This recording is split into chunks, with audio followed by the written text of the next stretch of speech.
I think it's interesting. Manufacturing has tried to promote their opportunities more, and they're promoting it as these high-tech jobs.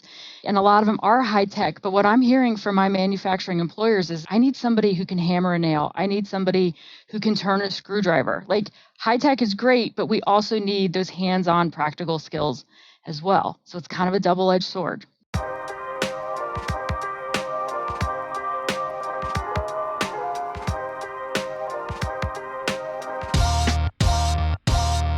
Welcome to the Construction Disruption Podcast, where we uncover the future of building and remodeling. I'm Todd Miller of Isaiah Industries, manufacturer of specialty metal roofing and other building materials. And today my co-host is Ethan Young. Behind the scenes, we have Ryan Bell. Our goal here at Construction Disruption is to provide timely and forward-looking information regarding the construction world. By looking at trends throughout the industry, when we pick up on something that is impacting the construction and remodeling industry now, or maybe we think it will in the future, we go out, find an expert on that subject, and bring them on the show to share their insight and knowledge. Now, before we get rolling today in this episode, I do want to share with you one thing we're doing that is just the second episode we have done this. So Ethan and I, as co-hosts, have given each other challenge words. And so these are words that we have challenged the other one to somehow work into our conversation today. But we like this because it gives the audience, you guys can be listening in the audience trying to figure out, I wonder if that was the challenge word. And then at the very end, we will reveal what our words were and also whether we were successful or not at using them. So this is kind of fun. It was fun the first time. Hopefully the second time it's not annoying. No, it'll be fun. Good stuff. So I am really excited about today's guest. We're going to jump right into things. I first heard Dr. Melissa Furman speak at the Metal Construction Association meeting this past January. I was so impressed by her and so informed by what she had to say that we then had her speak at our 2022 Metal Roofing Summit a few months ago. And now we find that she is taking the construction industry by storm, as she will be speaking this October at the 2022 MetalCon show in Indianapolis. So why is she so popular in our industry right now? Because she is spot on with her information about what most folks say is the number one concern in the construction industry, the labor shortage. This is definitely an episode of Construction Disruption that you do not want to miss. So I'm going to give her a little bit longer introduction than we often do for our guests because I think it's important for our audience to understand who Dr. Furman is and where she comes from. Dr. Furman served as the Assistant Dean and currently serves as a faculty member at the James M. Hall College of Business at Augusta University in Augusta, Georgia. She has also served in roles at Emory University, the University of Georgia, Georgia Tech, University of North Carolina at Chapel Hill, and Johns Hopkins University. She obtained her Doctorate of Business and Master's of Science in Professional Counseling from Georgia State University and her Bachelor of Arts degree in Psychology from Susquehanna University. Dr. Furman's passion for guiding individuals with career, professional, and leadership development inspired her to launch Career Potential to help individuals achieve and organizations succeed. As the owner of Career Potential, Dr. Furman delivers highly engaging sessions at state, national, and international conferences, in addition to providing consulting and training services. Dr. Furman is not your usual academic. She utilizes her research and subject matter expertise related to generational diversity, unconscious bias, career and leadership development, and emotional intelligence to have a positive, practical impact on organizations and individuals alike. Her engaging presentation style, which I can attest to firsthand, is filled with humor as well as great insight. Melissa, it's great to be back with you today. Thanks for joining us here on Construction Disruption. Thank you for having me. Very good. Well, I have to say, you kind of, as I read your bio, I realize you specialize in going to being at schools that have hard to pronounce names. So I'll forgive you for that. I made my way through Susquehanna, though, so I was kind of excited about that. You're in a pretty unique line of work.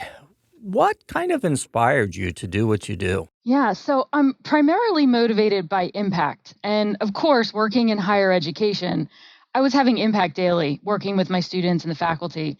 However, as the assistant dean of the business school, I spent a lot of my time out in the business community, and I experienced this great disconnect between what we were teaching our students in the classroom and what we were publishing in our journals and what was actually really happening in the real world. So I decided to start my own business to kind of serve as a bridge or a conduit between academics and the real world.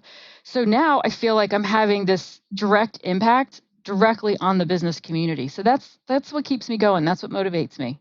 Was this kind of your dream career too? I mean, did you always know you wanted to work with people or psychology or things, or what was that? What did that look like? I always knew I wanted to work with people, but it's kind of an interesting story because I first started off college as a math major and then walked into calculus 2 and realized this may not be the right fit for me. But I've always been a people person, and so that's why I majored in psychology as an undergraduate. But if you had asked me 20 plus years ago if I ever thought I'd be an assistant dean of a business school, getting a doctorate in business, I would say heck no. And then one step further, if you ever asked me if I was going to be an entrepreneur, absolutely not. And so I'm just a perfect example of how people's career journeys change over time. Very interesting. Yeah, I can definitely relate to that calculus 2 comment. That's right about when I stopped doing mechanical engineering too. So figured out something else was better for me, but that was the same, right about the same point. So Calc 2 threw me too. I was like, no, I'm not going to keep doing this. And the funny thing was, and I'm sure you did too, I always got the grades, but I didn't have a clue what all that stuff meant or why I should care. yeah. See, I wanted to be a math teacher, and I didn't understand why I needed calculus 2 to teach high school algebra. Yeah, I can agree with that. Good stuff. Well, so we've already kind of touched on it, but a huge concern right now in the construction industry is the labor shortage. And it seems particularly troublesome for construction because it's really hard to find people these days who want to work outside, want to work with their hands, want to work in all sorts of weather. Is the construction industry unique in this, where, hey, there's this major shortage and we're not even sure when or how it's ever going to change? Or are there other industries that are equally troubled about this and concerned about, hey, even if unemployment goes up, we're not sure our situation is going to improve? Mm-hmm. And it's funny, it sounds like there's an echo in my world because I also work a lot with manufacturing and agriculture. And they're saying the exact same things about people working with their hands, working in harsh conditions. So really, the construction industry is not alone. Almost all industries are experiencing the pains of the labor shortage. However, industries like construction, manufacturing, agriculture, you guys do have some unique additional challenges. For example, the applicant pool is much smaller in less urban areas, and a lot of times these jobs are located in the more rural areas. And two, the jobs are not necessarily what I call quote unquote sexy jobs. Unfortunately, the media is not making movies or TV shows featuring employees working in construction and agriculture as appealing jobs. We do have dirty jobs. I love watching dirty jobs, but you just don't see it. And you also have K through 12 education systems promoting careers within fields like STEM, where there are great jobs and careers within STEM, but there's also great jobs and careers within fields like construction and agriculture, and they're just not promoting them. We are seeing some programs in some of the more rural areas where they are promoting these trade-like positions, but you just don't see it publicized, and it's just not branded as a sexy field. And lastly, most construction and agriculture jobs require employees to work with their hands, like you said, and to work with specific tools. And unfortunately, again, you don't have as many kids today growing up, working with their hands, hanging out with their parents or their father or mom, working on a car and building stuff. Because of the amount of technology we have, we see that these kids are more inside playing video games on the computer, doing high-tech stuff. So, the applicant pool is already small, but it really starts to shrink and get smaller and smaller when you start thinking about talent for the construction industry, for sure. Very interesting. And yes, you're right. I often think about that, how today's youth don't necessarily grow up, doing projects around the house and things with their parents the way that my generation did. And That's interesting. You related also to agriculture and manufacturing. I know one of the things the manufacturing industry started a few years ago was Manufacturing Day, or MFG Day, which is every October. And it's really been a great initiative to try to educate folks about the opportunities in manufacturing. But it's interesting to think about that fact. We think of ourselves as kind of being alone in construction, but and feeling like we kind of have a tiger by the tail in all of this, but there's other industries dealing with it as well. And I think it's interesting. Manufacturing has tried to promote their opportunities more, and they're promoting it as these high-tech jobs. That's great, and a lot of them are high-tech, but what I'm hearing from my manufacturing employers is this. They're like, I need somebody who can hammer a nail. I need somebody who can turn a screwdriver. Like, high-tech is great, but we also need those hands-on practical skills as well. So it's kind of a double-edged sword. I can see some of those kind of lacking, like you were talking about. Maybe parents aren't teaching them as much, or there's not as much of a necessity, or kids are interested in them. I mean, we did a little bit when I was younger, maybe, but not a ton. I guess maybe I'm kind of on the tail end of that. So It's definitely changing. Can you share with us a little bit about the specific things that you help businesses and individuals with in your work with Career Potential? So, as you have experienced, I speak at conferences, and my purpose in speaking at conferences is to try to empower attendees to start thinking differently and to start thinking about how to remain relevant during these changing times.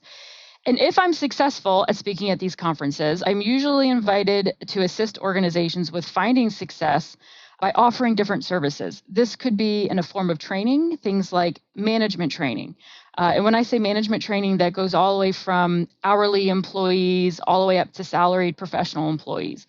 Leadership training. I do policy audits. We look at policy manuals because many times organizations haven't refreshed their manuals and they're really not relevant for today. They created a policy or a standard operating procedure 40 years ago based off of something that happened once. So sometimes I just look at refreshing their audits, refreshing their manuals. So I conduct the audit just to see where they can be more relevant today.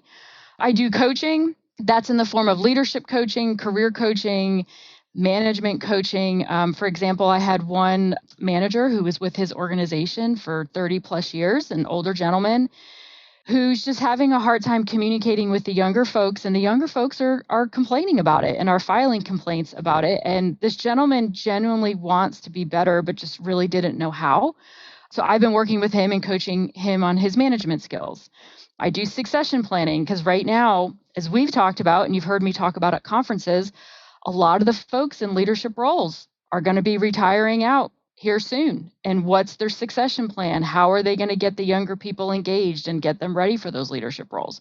So really, I mean, I do everything under a very broad, wide umbrella, coaching, training, speaking. Really, I just come in and listen to what their needs are and try to help them come up with ways that I can address their needs. Very good. Well, I know one of the topics you speak on is the multi-generational workplace. Is this concept of a multi-generational workplace more of a reality now than it was in the past? And if so, why is that? Or do you expect it to continue the way things will play out? Yes and no. For the first time in history, we have 5 generations present in the workforce. This has never happened in American history before. And these 5 generations, they do have differing mindsets, communication styles, and workplace preferences. So because of these differences, we are seeing some challenges and some clashes, but I try to tell people, spend more time focusing on the similarities than the differences. However, you can't ignore the differences because those differences are significant. Why it seems like it's such a big deal now is because there's been a lot of bad press about the millennials for the last 15 years. But this isn't new. In 1970, November edition of Time magazine, front cover, watch out, here come the boomers. Fast forward, 1990, watch out, here comes Gen X, they're workaholics. Well, and what we've been hearing for the last 15 years is watch out for these millennials. And due to social media, we have been brainwashed to believe everything that the news is saying. And the news likes to spin it in a way that they're challenging. And quite honestly, if the world wasn't so crazy right now, we would probably be hearing about Gen Z, and we'd be hearing a whole lot about the challenges of Gen Z. So much of the buzz is really due just to the popular press. And because of social media, we're hearing about it more, but it's really not anything new. Very interesting. Well, that's interesting too. I've heard you say that before, that for the first time ever, there are 5 generations in the workplace. Can you give us just a quick 50,000-foot summary of those generations that are coexisting in the workplace today, and maybe some of the chief ways they don't understand each other, and maybe some quick, and I hear you say need to listen to each other. I think that's important, but how can we work through some of this? And real quick, would you say it's more of like a kind of a cycle, or the generations is it more of a boomerang effect where things kind of go out and come in, or is it more of just a continuous evolution and changes and all that? So generations don't just naturally occur. Some people think they just naturally occur every 15 years and it's the cycle. And it's actually generations are defined or born, if you will, based on historical occurrences that happen during their childhood and early adolescence. Now, the generations I'm going to go through here real quickly, these are American generations because our generations are based on historical occurrences in America. So other regions of the world, their generations are based on things that have happened in their regions. Because if you think about it, it makes sense. Things that happen to you as a child shapes the lens and how you see the world, which then translates into how you behave as an adult. And so we actually now have 6 generations because we have just experienced a major historical event called the pandemic, right? So as researchers, we've now just added a 6th generation. So I'll go through them here real quickly. So you have the oldest generation right now that they're called the silent generation, also frequently referred to as the veterans, not to be confused with military veterans, of course. And these folks are typically 76 years old and above ish, because there's really no exact date. I tend to use the dates from Gallup because that's what I use for my research, but it's like plus or minus 3 years. So the oldest generation, 76 and older. Then you go to the next generation, and these are the baby boomers, and they're typically right between ages like 57 and 75. They are a huge, large generation. They are still in our workforce. We anticipated that by this point in time, they were only going to be roughly 12 to 15% of our workforce, and they're still hovering right around 33%. So they're not going anywhere. We're not leaving. You're not leaving for all different kinds of reasons, right? And then you have Gen X. And believe it or not, the millennials have the bad reputation of being the problem in the workplace, when really what I find as a consultant and also in our research is really Gen X is the problem. The good news is, though, Gen X is also the solution. These folks are between the ages of roughly like 41 to 56. They're wired differently. They're extreme workaholics. They strive for career success. They have a very different mindset to their approach to work. So 41 to 56. Then we have Gen Y, which the popular press likes to refer to them as the millennials. They are ages 25-ish to 40-ish. And it's the one thing I don't like about this generation, because it's really hard to compare a 28-year-old and a 38-year-old, even though they're in the same generation. 28-year-old, 38-year-old, they're kind of in different life stages, but still that's the bulk. So 25 to 40. Then you have Gen Z. These are our college and high school students right now, and they are not millennials. I keep hearing people refer to them as, oh, they're no, they're not. And they are dramatically different. They are the offspring of Gen X. So they have a very different mindset, different preferences, different communication styles, and they're roughly 24 to 12. Now, we cut them off at 12 because of the pandemic. The 6th generation that is now, we're talking about it as researchers, we're actually calling them Gen Alpha. Now, we'll see if Alpha sticks, because like the millennials, we refer to them as Gen Y. We didn't call them millennials, but the popular press called them millennials. So Gen Alpha, we'll see if Alpha sticks. And these are children ages 12 and under. And so that's the broad overview. And at the end of the day, I tell people to understand each other better, you really need to understand the differing mindsets. You know, for example, baby boomers aspire for job security. They're going to work for one employer throughout their entire career. Gen X aspires for career success. Keep your head down, work, move to the top as fast as you can. And the millennials, they are very different. They aspire for freedom and flexibility. They are living for today because they don't know what tomorrow's going to look like. So this is where we're seeing the clashes the most between the Gen X and the millennials. Very interesting. So Alpha generation might be called the COVID kids or something by media. Who knows? I've heard Gen C for COVID. Gen C, yeah. We are sometimes. anticipating that this generation will have social anxieties for sure. Wow. Mm-hmm. Yeah. One of the things that I've been hearing about in the news, and it's been kind of interesting to me recently, is the number of older folks, maybe even some of those veterans, but certainly boomers, who chose COVID as a time to step away from the job site or job place, workplace, to choose early retirement.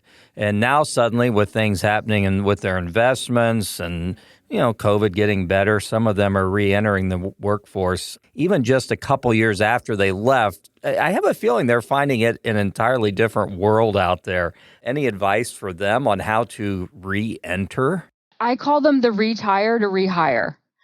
So at the beginning of the pandemic, they did drop down to 31%. And I was like, brace yourself. Here's the graying tsunami. It's the tidal wave of retirements. It's coming. Here it is. And then now it just ticked back up to 33% of the workforce. So some did retire, but they came back and got rehired, some in the same role, some in a different role.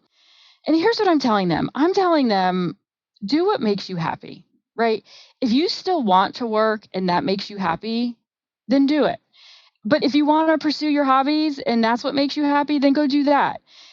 If you're not really sure what makes you happy, because some people aren't retiring simply because they're not sure what they're going to do, because they're not really sure, because all they know is working. And I tell them, take some time to figure it out and figure out what you want to do. Okay, so let's say they are coming back to the workforce. It's a new world. They're not really sure what to expect. I would just tell them to just be a sponge and just listen to what's going on around them, make a decision if this is the right fit for them. And if they're not really up for working full time or in a certain role, just talk to their employers. Employers right now are eager for employees, and they do value the emotional maturity of the boomer folks.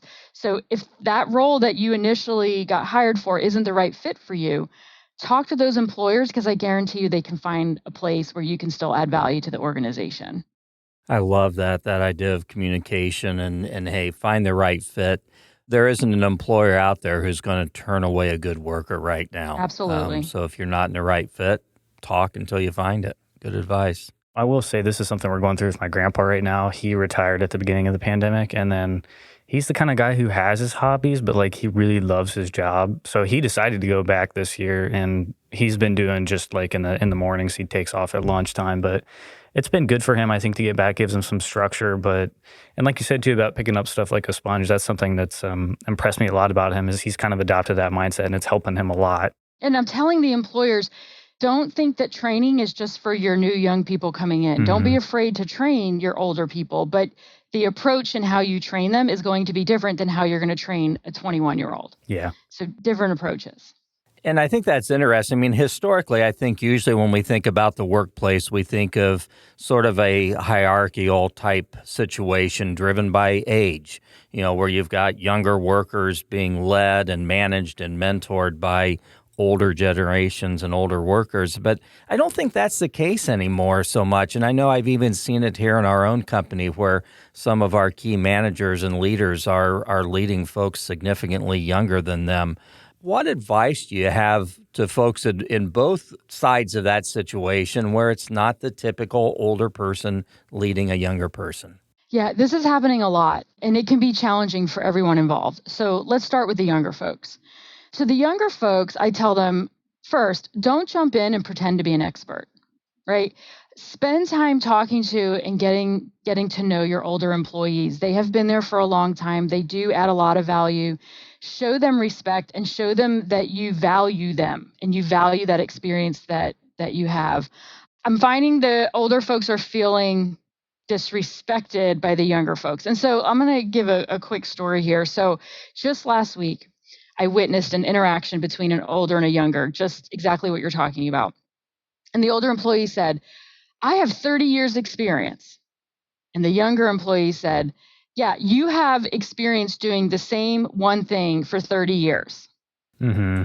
And I said, whoa, okay, there's validity to your point, but maybe the approach was not the best, right? And because the younger person was saying, yeah, you have 30 years of experience doing something that's no longer relevant today. Yeah. That is not showing respect, and I don't recommend anybody say that, but there is an ounce of truth behind the disrespect. Business environments and technology has changed so quickly Sure. and will continue to change faster. And the younger professionals tend to embrace and expect that change and expect the innovation. So, to the older professionals, you got to give the younger professionals a chance. Yes, they're lacking emotional and professional maturity. Yes, they're lacking tact, but they do have really good ideas and they do tend to be very ambitious. They're just really green. And the only way they're going to gain the emotional and professional maturity is with time and experience. Somebody mentored you along the way, which is funny. My Gen Xers say, no, they didn't. I didn't have a mentor. I had to figure it out all by myself. And I'm like, okay, thank you for sharing that. No need to pass your trauma on to the next generation, right? Let's give better moving forward than what we received. But I say to them, rather than turn away from them, rather than get mad at them and push them away and be disgusted by them, lean into them, build relationships with them, and mentor them. Because if we could take the ambition and innovative thinking of our young people and take the discipline and experience and work ethic of our older people and we put them together, man, that's going to be super powerful. So everybody really just needs to be patient. They need to listen. They need to trust and respect one another. And that relationship is going to be wildly successful. I really like that. Yeah. I think that's powerful. No, that's good stuff. And it's funny because, one of my coworkers here, and he's oftentimes the co-host here, is Seth Eckerman, and he's our VP of sales and fairly young guy for that position. So he's leading folks younger than him. But on the other hand, it's been more than once he's thrown at me that line of, yeah, you've got 30 years of experience doing it the wrong way, Todd. Oh, no. That's okay. That's why we get along so well. I always tell people it's not right or wrong. It's not better or worse. It's just different. Mm-hmm. It's just different. I'll use that next time with him. We'll see how that goes. I'd like to hear you talk a little bit about assessment tools in the workplace for, hiring and different things. Mm-hmm. What roles can they play, and what sort of assessments are you bringing people through that you see as being most valuable? Assessment tools, I think, are going to be critical for success moving forward. Now, I'm a big advocate that assessment tools are used for self-awareness. I think that's the core of it, and the foundation of it is leaders, managers, employees. They need to be self-aware of what are they good at, what are they not good at, what are their blind spots, and blind spots are weaknesses that they didn't know they had. What are their preferences as it relates to work style, work environments?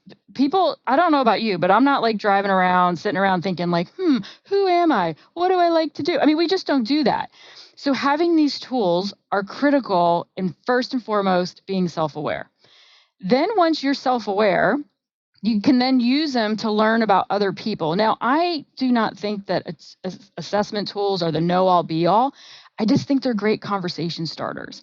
I think it's a great tool to use to have that dialogue between somebody else to figure out what you have in common, where you are different, and how you can meet somewhere in the middle. I'm not a big supporter of using them for hiring per se, because again, every tool out there has a flaw into it, and they are not perfect. And we're human beings, right? We're complex creatures. I think they're great tools after you hire somebody. When you're putting together the onboarding experience or their training program, that's when I think they're really good to use. I wouldn't use them to hire. Also, to be honest, I wouldn't use them to hire people because it's a legal liability, because somebody could come back and say, so I didn't get hired because I didn't score this on this particular assessment. And like I said, none of these assessments are perfect. So I don't recommend using them for hiring. I specifically like to use the DISC assessment. I think it's broad enough where it doesn't compartmentalize people. Not a huge fan of Myers-Briggs. I think it's a little too specific, saying, oh, I'm an INTJ, I'm an ENFP. It really kind of depends on the situation, where I think the DISC assessment is broader. Now, some people have really drank the Kool-Aid of using the Enneagram, which I love the Enneagram, but what I'm going to recommend to you is use the Enneagram with experienced professionals. I would not use it with your early stage professionals who are just starting off. They just don't have enough experience to draw from to be able to answer the questions within the assessment tool to then get accurate results. So I prefer the disc for sure. Very interesting. And that's what we'll usually recommend a lot of times is DISC as well. And I agree with you. It's not so much a hiring tool as it is, hey, this is a great way to understand your team once you have that team in place. So a big topic in recent months has been work from home. Increasingly, there's some high-profile business leaders, even Elon Musk, speaking out against this idea of work from home. What was his comment? If people want to not work, they can go someplace else and not work. That's right. Kind of curious, what are your feelings on the impact that work from home is having out there, and what do you think the future of it will be? It's a mixed bag. And a lot of my clients have been reaching out to me, asking me for my insight and opinions and what they should do. And it's a mixed bag. And I see both sides of it. But there is actually no data right now that can either support or reject the effects or impacts of work from home. We have just as much data saying that it works as we do that says that it doesn't work. And there are really no common denominators. We've been looking at it across industries. And as you were hearing, the tech industry, they're not even seeing consistency of what's working at one organization and what's not. So here's what I'm telling people. I strongly believe that it all depends on the culture of the organization. It depends on the culture. It depends on the leadership. Like Elon Musk's leadership style, clearly he wants people at work.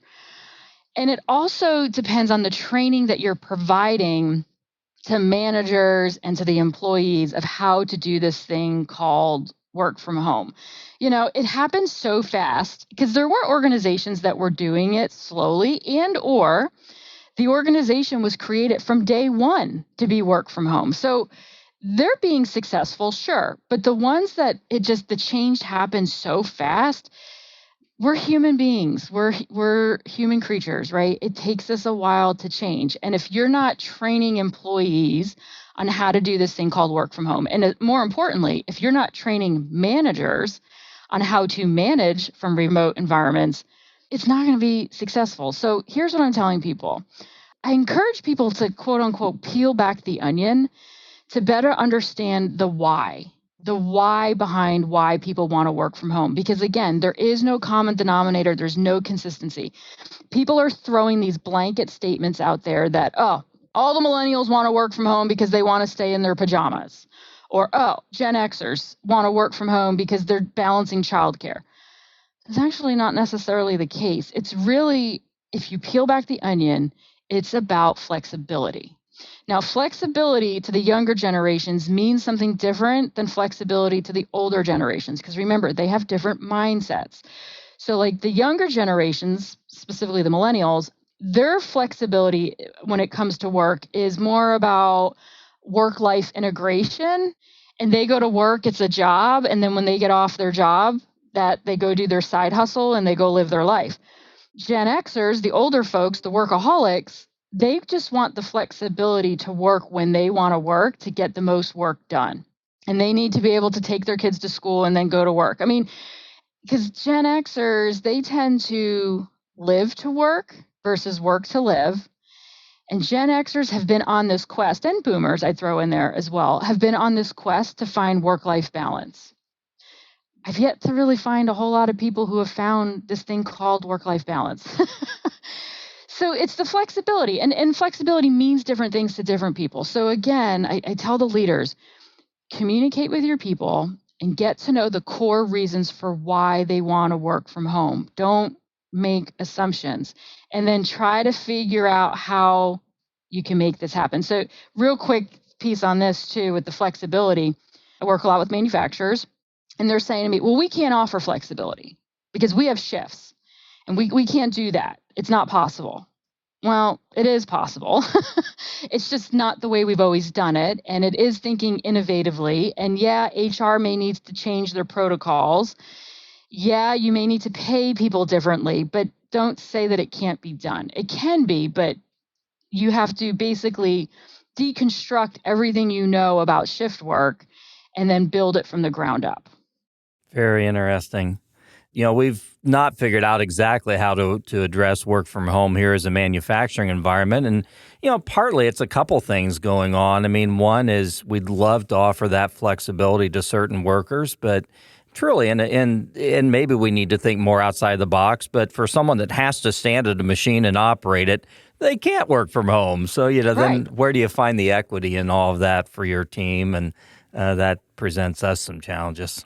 But what I would encourage you to do is go ask your people. Don't think ask your people and say, hey, I would love your insight and your opinion. How could we provide you more flexibility? Because these folks, they've been working shift work for a long time. And if there's anybody who knows how they can have more flexibility, they're going to they're the experts. Sure. And they're going to tell you. And they're going to be like, well, if we actually did our scheduling differently, so rather than working 12-hour shifts, if we only work 10-hour shifts, or if we didn't rotate every 2 weeks, or they will tell you, they will give you insight on what that flexibility looks like for them. And quite honestly, they may have some good ideas. That's really good. No, I love that. Mm-hmm. Good advice. Thank you.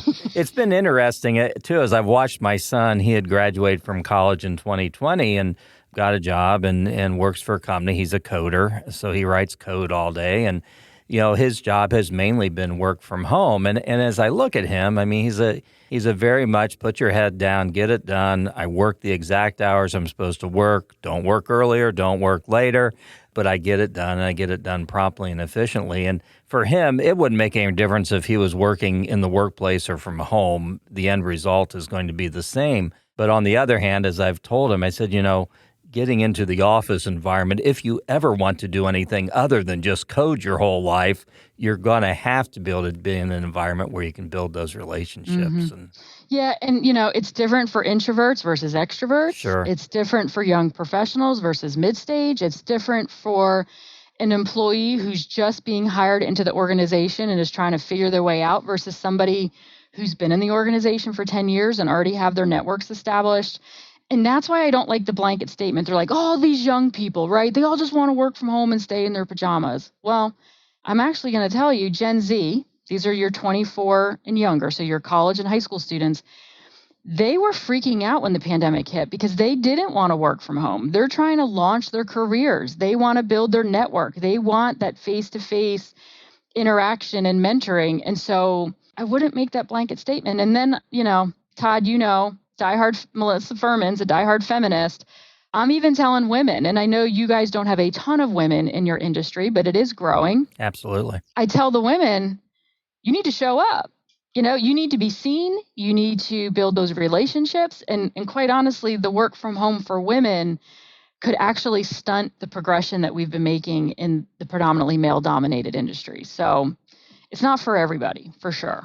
Wow, that's some interesting insight. Mm-hmm. So next question is a very broad question, but as you look into Melissa Furman's crystal ball, do you have any projections on the future of workplace relationships? Yeah. I'm speaking about this a lot at different conferences. I'm talking about the future of work, the future of the workplace environment, and the future of the workforce, because those are three different dynamic areas. And here's what I'm going to tell you, kind of big, broad statement. I think it's going to be turbulent for a while. I don't think it's going to settle out. I don't think there's an answer. There's not a quick fix, and it's going to be turbulent. So I tell people, I think the key is going to be training, specifically management training, because when you're talking to people who aren't happy and they're leaving their organizations, it's typically because of their direct supervisor. They say, good people don't leave bad organizations. They leave bad managers. And as I'm spending more and more time in these organizations, that management role is the key. I mean, people even come into me and they're like, hey, can you come in and fix these damn millennials? Can you teach them how to work? I spend more of my time with the managers and teaching the managers on how to empower them and how to coach them and how to train the young people. So I think it's going to be management training. I also think the challenge is going to be staying relevant. If you're trying to tweak old systems under old paradigms, you're not going to be successful. You really need to think about starting fresh, and nothing is off the table. You can't throw anything out. And I caution you to stay away from best practices. Best practices are based on what has happened in the past, what has been successful in the past, right? business is moving too fast. Change is happening too fast. There's so many things today that were not in place in the past. And so I just caution you to stay away from it. Just be open-minded, be innovative, be ready to be agile and quickly flex. Be comfortable working with chaos. I mean, I know that's a challenge for a lot of folks. I think it's here to stay for a while. And this is going to be our new normal, is my projection, my crystal ball. Very good. Yeah. Something we've already touched on a little bit, but I'm going to ask you a little more directly this time. So one of the things that we hear all the time, and it's in the media, every place we've touched on it, older workers complaining about younger workers. And I really think this has been an age-old situation. It happened when my generation come in, and I have to think back in caveman days, there was some guy saying, ugh, these young kids don't even know how to start fire anymore. And look at their cave drawings. Don't get me started. But the stuff really seems to have hit the fan with boomers talking about millennials. Being as blunt as you can be, what's your specific advice for boomers who are experiencing this? I tell them to get over it. I knew you'd Get over say that. yourself. Yeah. Get over yourself. And Todd, you've heard me say this when I speak at conferences. I said, listen, you need to get on board or you need to jump ship when it comes to millennials. Because if you do not get on board, there is a very good chance you are going to sink your ship. And if you don't sink your ship, they're going to walk you off the plank and they're not going to give you a life preserver because they are huge. They are a huge generation. They are what we call as academics disruptors. They're disrupting everything, work hours, work days, work weeks. Why do we have to do this? How come we've done this? Business hours, everything, because they're asking why to everything. And I'll tell you, 80% of the time there's validity in them asking why, because like, why do we have daylight savings times? Why do we do half the why do we have a 40-hour work week? That was developed in 1920 with Henry Ford on the assembly line. Like, maybe we need to revisit some of these things. Now, the way in which they ask why may not be the most appropriate, and the timing in when they ask why may not be appropriate, but there's validity. So, I say to the older folks, there's a lot that these younger folks can do that you can't do. Remember that. And honestly, some of the skills that they've gained today could result in your survival. I actually had somebody ask me the other day, if you had to take 10 people in your workplace environment and be on a stranded island, who would you take with you and why?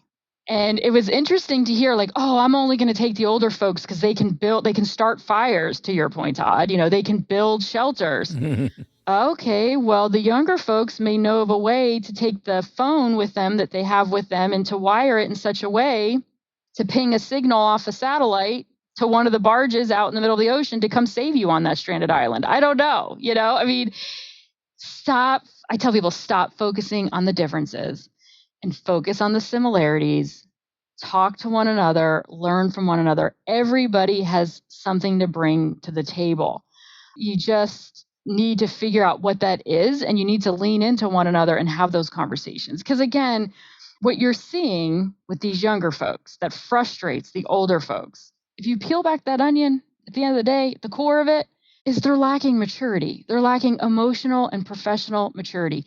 The boomers, they matured when they were 18, 19, 20. Shoot, they were getting married. They had mortgages. Some of them were being drafted to the Vietnam War. I mean, they had to grow up. Go to my generation, which is the Gen Xers. We kind of grew up like in our mid to late 20s. And what we're seeing with this younger generation is they're not showing that same level of emotional and professional maturity till their early to mid 30s. So you just have to lean into them, and they will grow out of it. They will mature, but they'll mature faster if you help them. So that's my take on that. It's very good. And one of the things I'm really blessed to be able to do on occasion is walk into construction companies and start talking to them about the organization. And, as I start talking and digging a little bit, whenever I hear the managers complaining about millennials or younger generation, I'm just like, this is a problem. On the other hand, I get into some organizations, they're just thriving and lively and good stuff happening. And they have embraced that millennial mindset and brought it in, and just great communication between all generations. It absolutely makes a difference. So we do believe that a lot of our audience members here for Construction Disruption are younger folks, fairly new to design and construction. Any top advice for them as they work to establish and further productive, enjoyable careers? I'm going to tell them be a sponge. Like I said earlier, be a sponge and soak it all in. Yes, bring your new ideas because we know your industry and your organization are going to need them. They're going to need your ideas. They're going to need your innovation to be able to stay relevant and to stay with the changing times. But at the same time, be open to learning and soaking in as much as you can. There is value in learning about the history or the organizational history. There is value in building relationships because what we're finding, and Todd, I mean, you've talked about this, we've seen this, that especially in sales, the young people don't really see the value in building the relationships or continuing to develop the relationships that the older people have nurtured for 30 years.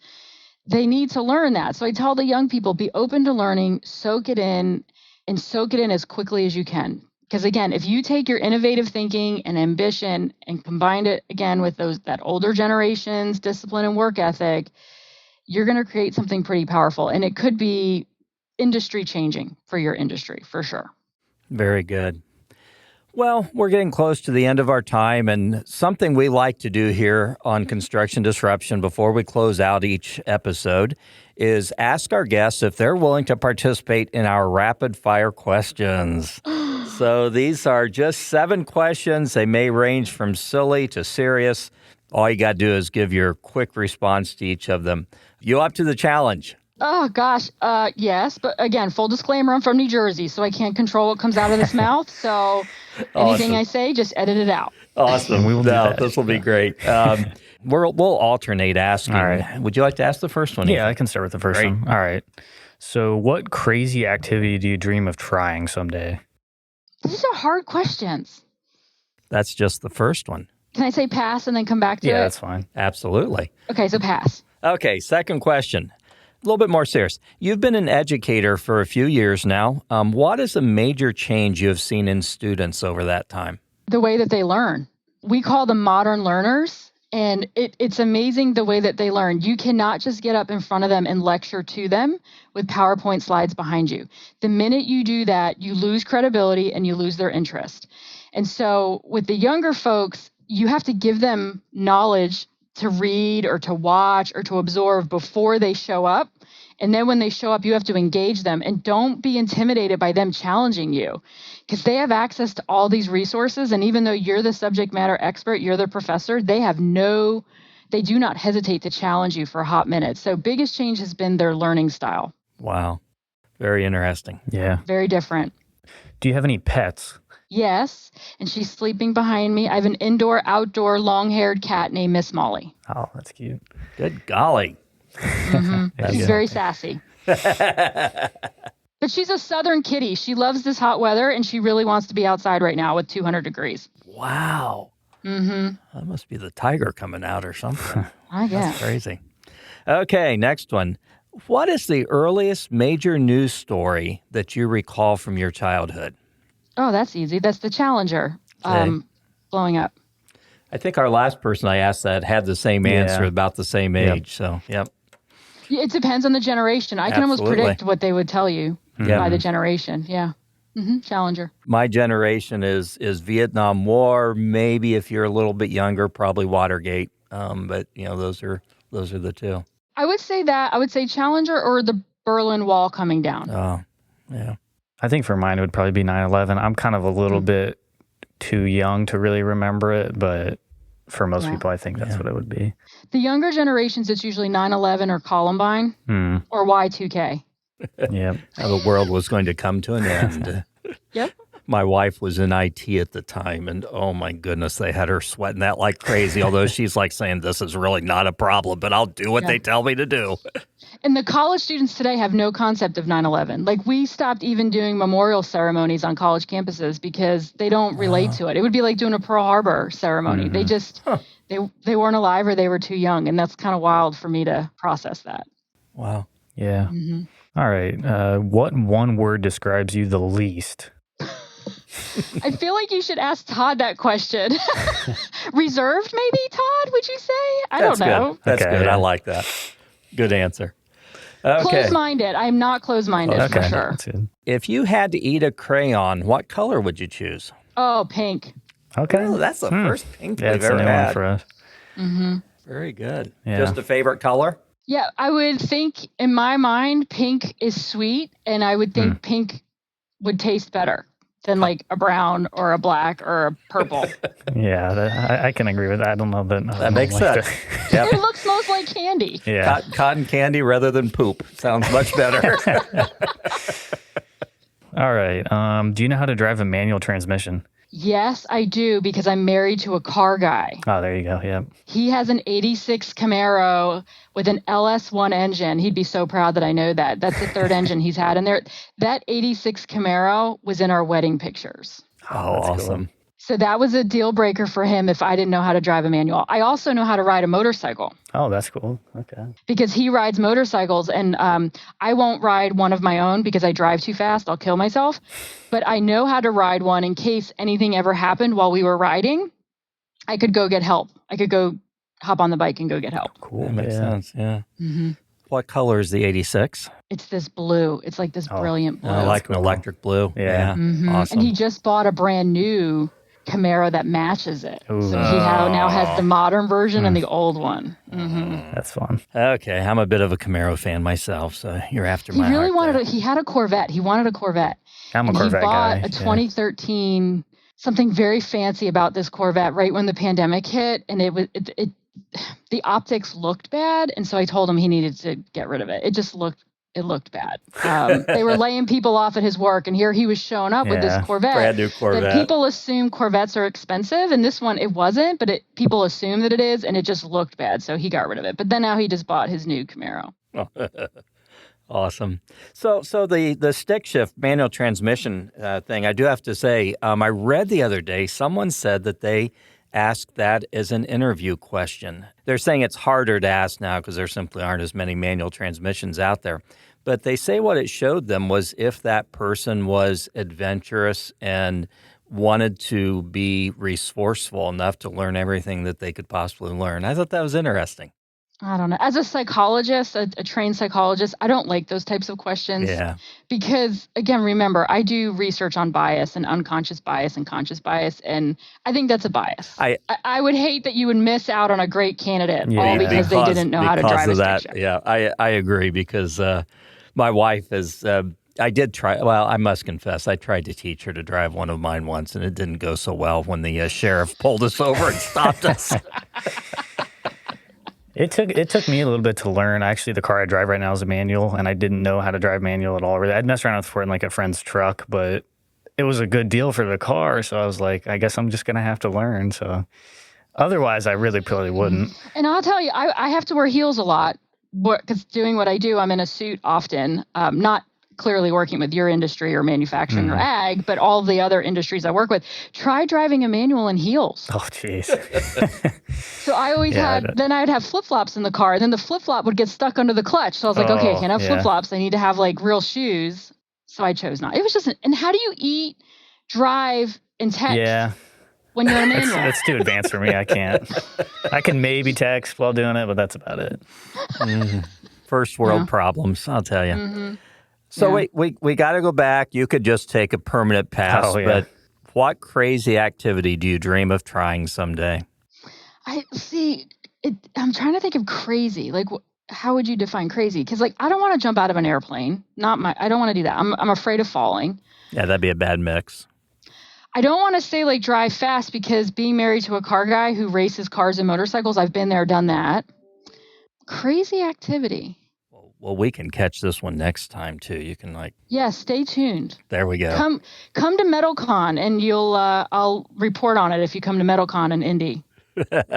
Sounds good. Hey, I'm looking forward to seeing you at MetalCon. Kind of fun. I don't know if you remember from the Metal Roofing Summit, David McCreary, who was our MC up front and does some little magic stuff. He's going to be in our booth at MetalCon, so really looking forward to that too. So. Oh, he's great. We totally connected guy. on Gen X vibes with 1980s music, for sure. I bet. He's a fun guy. He's awesome.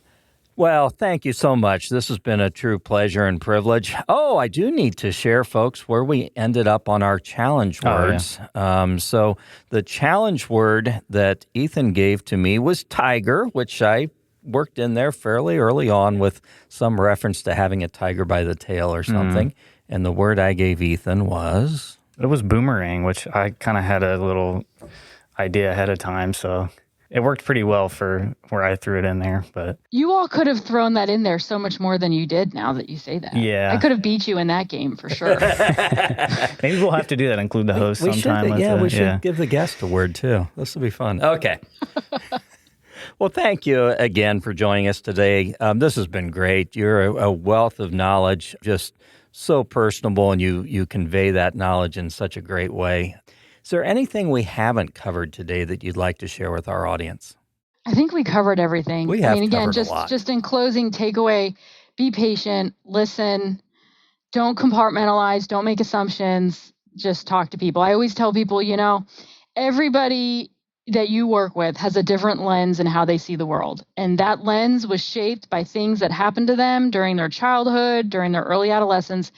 And here's what I tell people. You don't have to like other people's lenses, absolutely not. And you don't have to agree with other people's lenses, but you need to respect their lens, and you need to respect that they have a different lens than you. So be kind, be compassionate, and listen, and we'll all be better for it. Excellent. Thank you so much.